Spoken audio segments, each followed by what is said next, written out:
के बाद भगवान श्याम सुंदर का दर्शन होना होता है। भगवान श्याम सुंदर अपने घर में आए। यशोदा माता 56 प्रकार की व्यंजन बना रही थी महाराज। भगवान को पता है कि मेरे अड्डे बड्डे पर ही 56 प्रकार का व्यंजन बनता है और कभी नहीं बनता। भगवान ने कहा माता क्या बात है, 56 प्रकार के व्यंजन कैसे बन रहा है घर में आ गया। यशोदा माई ने कही लाला ये बाबा खाली पीली ठेलहर हम बैठे हैं, तुम बाबा के पास जाओ और उससे पूछो कि 56 व्यंजन हम क्यों बना रहे हैं। भगवान श्याम सुंदर बाबा नंद के पास गए और बाबा नंद के पास जाकर बोले बाबा आज 56 प्रकार का व्यंजन क्यों बन रहा है। बोले लाला बेटा पहले तुम छोटे थे तुमको बात पता नहीं था, हम हर साल इंद्र की पूजा करते हैं लाला। इंद्र है मेघों के देवता, वर्षा के देवता। इंद्र का हम लोग पूजा करते हैं, भोग लगाते 56 प्रकार के व्यंजन से, तब इंद्र प्रसन्न होकर खूब वर्षा कराता है, खूब वर्षा करता है। तब कहीं जाकर के हमारे गोधन को चारा मिलता है, इसलिए हम लोग इंद्र की पूजा करते हैं बेटा। भगवान श्याम सुंदर ने कहा बाबा इंद्र कौन होता है पूजा कराने वाला, वर्षा कराने वाला। हम लोग यादव है, हमको चाहिए हमारा इष्ट का पूजा करना चाहिए। हमारा इष्ट कौन है? गोवर्धन पहाड़ हमारा इष्ट है। बाबा नंद ने कहा बेटा इसमें मेरा राय थोड़ी, पूरे गांव वालों का राय होना चाहिए। ठीक है भाई, पूरे गांव वालों से आप राय सलाह ले लो। मीटिंग बुलाया गया, गांव वाले लोग बोले भैया जो लाला कहेगा वही होगा। आपसे एक प्रार्थना है, अपने बच्चों को अपने पास ही ढाक कर रखे तो अच्छा है। महतारी भागवत सुन रही है और बेटा यहाँ महाराज खेलने में लगा हुआ है। जानते हो प्यारे, जहाँ एक बार ऊपर से एक बात आगे निकला ना फिर कोई बुद्धि के भरने वाला नहीं हमारा। एक बात करते हैं लेकिन वहां 4 लोग कथा नहीं सुन पाते हैं, आसपास के लोग। इसलिए अपने लाल को लाली को दोनों को अपने पास बिठा कर रखो, तब कथा का आनंद आएगा महाराज। एक बात याद रखिए, भगवान श्याम सुंदर अपने बाबा नंद को समझा रहे थे झांकी भी पीछे जाओ, झांकी बाप में लाना भाई, बाप में लाना, जाओ चले जाओ। भगवान श्याम सुंदर आप सब लोग अपने यहाँ ध्यान लगाओ। टाइम में टाइम कोई काम होना नहीं चाहिए कि नहीं, सब काम टाइम में टाइम होना चाहिए। याद रखना भगवान श्याम सुंदर अपने बाबा को समझा रहे थे बाबा हमको चाहिए कि गोवर्धन पहाड़ की पूजा करना चाहिए। सारे लोग महाराज बस्ती में इकट्ठा हुए, मीटिंग किए, बोले जो लाला कहेगा वही होगा भाई। सब लोग हाँ में हाँ दिए। अब 56 प्रकार का व्यंजन बनने लगा घर में। भगवान बोले बाबा गोवर्धन पहाड़ की पूजा करना है। अच्छा एक बात याद रखना महाराज, गोवर्धन पहाड़ जो वृंदावन से घूम करके आ गए हैं उनको पता है वृंदावन पहाड़ों से घिरा हुआ है कि नहीं? लेकिन भगवान सारे पहाड़ को छोड़ करके गोवर्धन पहाड़ की पूजा क्यों कर रहे हैं? प्रश्न ये भी उठता है। अच्छा भगवान पहाड़ को फिर अपने छोटी उंगली पर भी धारण किए 7 दिन 7 रात तक। तो एक बात याद रखिए, ब्रह्म वैवर्त पुराण के अनुसार एक बार भगवान राम जी सेतु बंध बांध रहे थे महाराज। तो सेतु बंध भगवान बांध रहे थे तो पत्थर कम पड़ गया, ध्यान ध्यान। तो भगवान राम ने हनुमान जी को कहा हे हनुमान जी आप जाओ और पत्थर का व्यवस्था करके लाओ, सेतु बंध बांधना है। तो हनुमान जी महाराज ब्रज में आया और गोवर्धन पहाड़ को अपने हाथ में ऐसे उठा लिए, उनको सागर के पास ले जाने के लिए। इतने में भगवान राम जी ने कहा हनुमान जी काम पूरा हो गया है, खाली हाथ आप लौट करके आ जाओ। भगवान हनुमान जी पहाड़ को तो अपने हस्त में ले ही लिए थे। अब भगवान हनुमान जी पहाड़ को फिर नीचे रखे तो वो गोवर्धन पहाड़ बोलने लगा प्रभु मैं भी राम काज में काम आना चाहता हूँ। मेरा भी मन करता है कि भगवान मेरे मुंडी पर पैर रख करके आगे बढ़ते चलते, लेकिन आप मेरे को यहीं पर छोड़ रहे हो। हनुमान जी ने कहा हे गिरिराज जी हे गोवर्धन जी, जब आज तुमको अपने साथ में ले जाऊंगा ना भगवान राम के काज में, भगवान राम जी तेरे मुंडी पर पैर रख करके आगे बढ़ते, लेकिन चिंता मत करिए, घबराइए मत। वही राम द्वापर युग में भगवान वासुदेव बन करके आएगा, कृष्ण बन करके आएगा। उस टाइम तुमको मैं आशीर्वाद देता हूँ, उस टाइम तुम उनके पैर के नीचे नहीं, तुम उनके शीश के ऊपर में रहोगे महाराज। इसलिए भगवान श्याम सुंदर सारे पहाड़ को छोड़ करके हनुमान जी की आशीर्वाद पूरा हो जाए, इसलिए हनुमान जी महाराज के आशीर्वाद को पूर्ण करने के लिए भगवान श्याम सुंदर सारे पहाड़ को छोड़ दिए और सारे पहाड़ को छोड़ करके केवल मात्र गोवर्धन की पूजा करा महाराज। और इस प्रकार से भगवान 56 व्यंजन ला दिए सारे रूप वाले। अब पहाड़ के पास रखे सारे व्यंजन महाराज, सारे व्यंजन अन्न का पहाड़ बन गया, जैसे अन्न का कोई पहाड़। भगवान ने कहा देखो गो ग्वालो, पूजा आरंभ होता है स्नान से। कहाँ से स्नान होता है पूजा? स्नानम समर्पयामि, है कि नहीं? ओम गंगे च यमुने च गोदावरी, है कि नहीं? पंडित जी ऐसे पढ़ते हैं आकर के, आपका स्नानम समर्पयामि, दूबी से छुट्टा मारते फिर आप। तो भगवान ने कहा इसको स्नान कराना है। तो देखो गोवर्धन पहाड़ कहाँ है और यमुना जी कितना दूर है, काफी दूर है महाराज वहां गिरिराज जी। अब यादव लोग मटका ठगवा को लेते और कहां से पैदल चल के कहां थे, यमुना जी में आते, वहां से एक मटका पानी लेते, फिर डालते पहाड़ में, फिर सूख जाए, फिर डाले, फिर सूख जाए, फिर डाले, फिर सूख जाए। सारे यादव ने कहा लाला आपके पूजा में काम करना बहुत पड़ता है भाई, हम पूजा करने वाले नहीं। भगवान जाने के थक गए यादव लोग। भगवान मुस्कुराने लगे और भगवान मुस्कुरा कर अपने पैर अंगूठा को पृथ्वी में भगवान चुभाए और चुभा कर मन से गंगा जी को याद किए महाराज। वहीं पर तो वहीं पर महाराज गंगा महारानी मानसी गंगा फूट पड़ी। बोले मानसी गंगा की जय हो। आज भी जाओ महाराज गिरिराज जी, गोवर्धन आज भी जाओ तो वहीं पर मानसी गंगा का कुंड है महाराज। आज भी मानसी गंगा विद्यमान है, जो मानसी गंगा को भगवान श्याम सुंदर अपने पैर के अंगूठा को चुभा करके पृथ्वी से महाराज मन से गंगा जी को याद किए, तो वह आज भी वहां पर मानसी गंगा का कुंड विद्यमान है महाराज। जो गए होंगे उनको पता होगा। भगवान श्याम सुंदर ने कहा यादवों अब नलाओ पहाड़ को, अब इसे महाराज पानी में फेंके पहाड़ को नहा। अब पहाड़ में नहाने के बाद भगवान ने कहा चलो तुम अब इसमें पीला चंदन लगाओ, बंधन लगाओ, गुलाल लगाओ। अब सारे यादव लोग गुलाल को पकड़े और मारे ऐसे पहाड़। अब पहाड़ का नाक और मुंह कौन क्या पता। भगवान ने कहा कहीं पहाड़ के कहीं भगवान जी की नाक में कहीं गुलाल बंधन पड़ गया तो भगवान को ठीक आ जाएगा। अरे भाई ये काम करते हैं, तुम बंधन चंदन को छोड़ो, तो छिट्टा लगाओ, दूध दही का छिट्टा लगाओ भाई। अगर दूध दही नाक में पड़ गया ना तो कुछ नुकसान होने वाला नहीं। इसलिए गोवर्धन पहाड़ की पूजा में भले कुछ ना हो गुप्ता जी, लेकिन दूध दही का होना जरूरी महाराज, है कि नहीं? दूध दही का होना गोवर्धन पहाड़ की पूजा बहुत आवश्यक है। सारे यादव लोग छिट्टा लगाए दूध दही का। भगवान ने कहा अरे यादवों अब तुम लोग सब लोग खड़े हो जाओ, देखना भगवान खाने के लिए आएंगे। सारे यादव भोले भाले थे बेचारे, खड़े हो गए। भगवान ने कहा सारे यादव तुम लोग अपनी आंख को बंद कर लो। सारे यादव आंख बंद कर लिए। भगवान श्याम सुंदर बाबा आनंद के पास खड़े हुए। भगवान देखे सब लोग अपने अपने आंख को बंद कर लिए हैं। भगवान धीरे से दो रूप में आ गए भगवान, और भगवान दो रूप में आए और भगवान दो रूप में आकर के भगवान एक रूप में वहीं पर खड़े रहे और एक रूप में सशंक चक्रम सकिरीट कुंडलम सपीत वस्त्रम सरसीरुहिक्षणम सहारवक्षम स्थलम कौस्तुभम नमामि कृष्णा कृष्णा चतुर्भुजम। भगवान चारों भुजा को लेकर भगवान प्रकट हो गए महाराज। बोले वृंदावन बिहारी लाल की जय हो।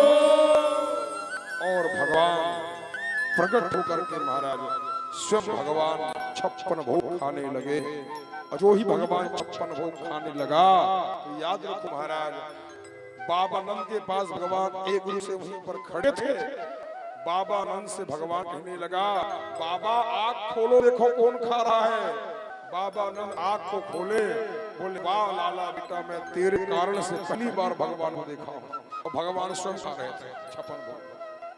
दाऊ भैया 32 दांत निकाल करके हंस रहे थे। भगवान ने कहा, दाऊ जी हंसिए मत, सारा पोल खुल जाएगा, सबको मैं खा रहा हूँ।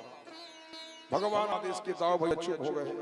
बाबा आनंद प्रसन्न हो गए, बोले बाबा बेटा, मैं तेरे कारण से पहली बार देखा हूँ। अब सारे यादव लोग महाराज बड़े तन्मयता पूर्वक, जानते हो जी आप लोग इतना इतना सब ला रहे हो, केला मिठाई ये केला, आपको पता है भगवान खाने वाले नहीं है। हाँ? अगर भगवान खाते ना, बोले भैया आधा पहले निकलना, फिर भगवान को देना। भगवान खाते भी है। अब पता है आखिरी में को उठा के भाई हमें खाएंगे आखिरी में, हाँ पूरा लगाओ भाई, पूरा पूरा लगा पूरा। हाँ?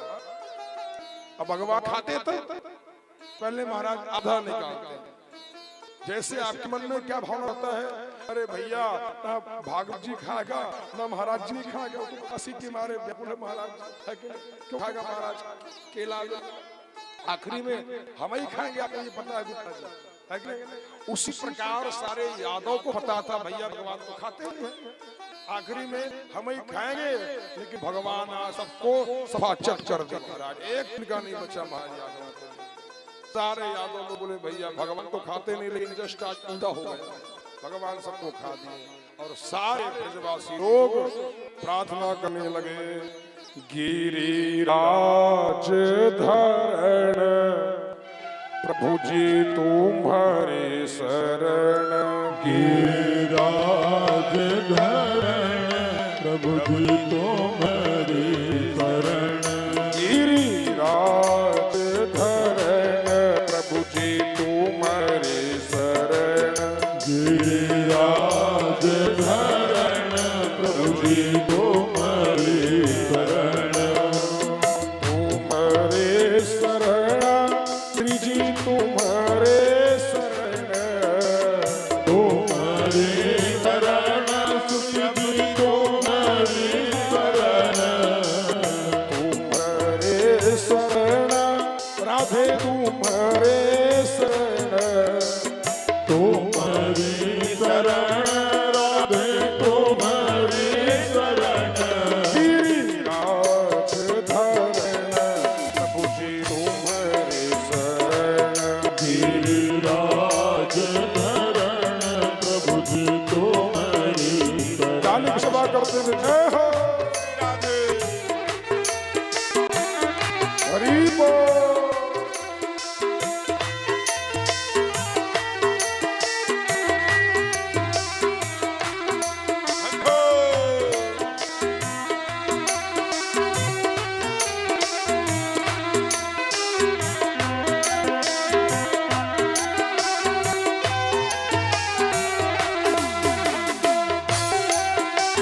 मस्ती में झूमते हुए राधे।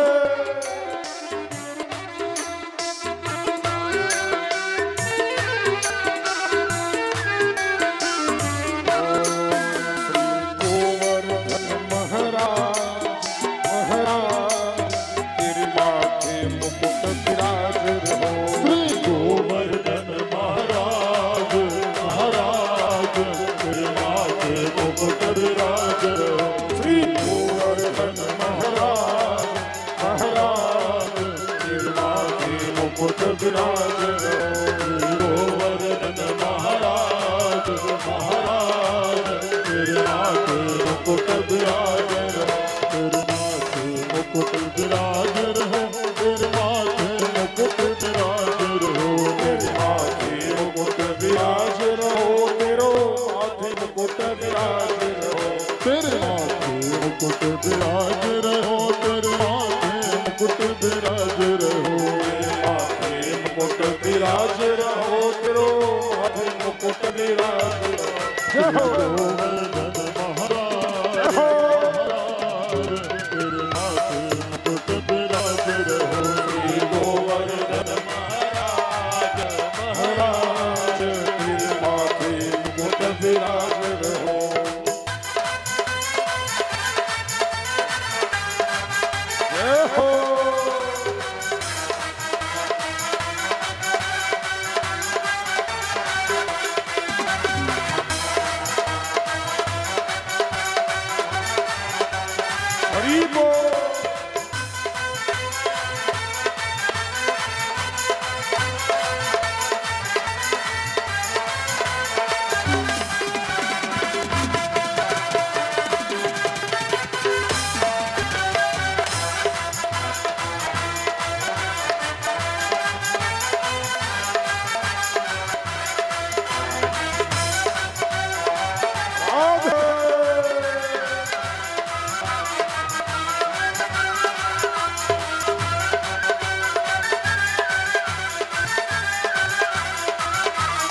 पान चढ़े तो फूल चढ़े, तुम्हें पान चढ़े तुम्हें फूल चढ़े, तुम्हें पान चढ़े तो फूल चढ़े, तुम्हें पान चढ़े तुम्हें फूल चढ़े, तुम्हें पान चढ़े तो फूल चढ़े, तुम्हें पान चढ़े तुम्हें फूल चढ़े, तुम्हें पान चढ़े तो फूल चढ़े, तुम्हें पान चढ़े तुम्हें फूल चढ़े, तोपे चढ़े हो तोपे चढ़े दूध की धार, आधार तेरी माथे मुकुट विराज रहो, श्री गोवर्धन महाराज महाराज तेरी माथे मुकुट विराज रहो, श्री गोवर्धन महाराज महाराज तेरी माथे मुकुट विराज रहो।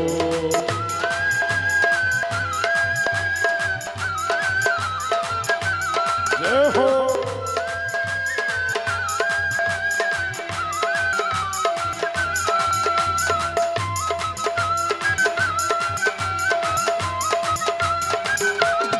हरि बोल।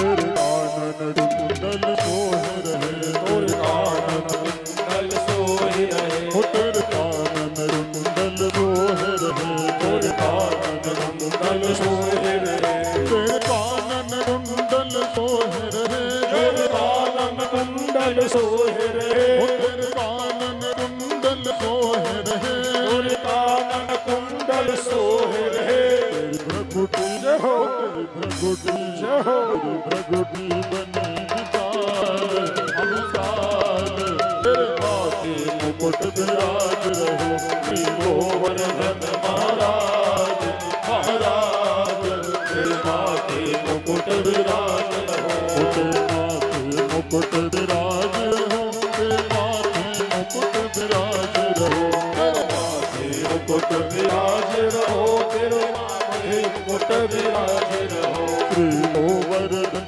महाराज महाराज तेरे माथे मुकुट विराज रहो, श्री गोवर्धन महाराज महाराज तेरे माथे मुकुट विराज रहो, श्री गोवर्धन महाराज महाराज तेरे माथे मुकुट विराज रहो।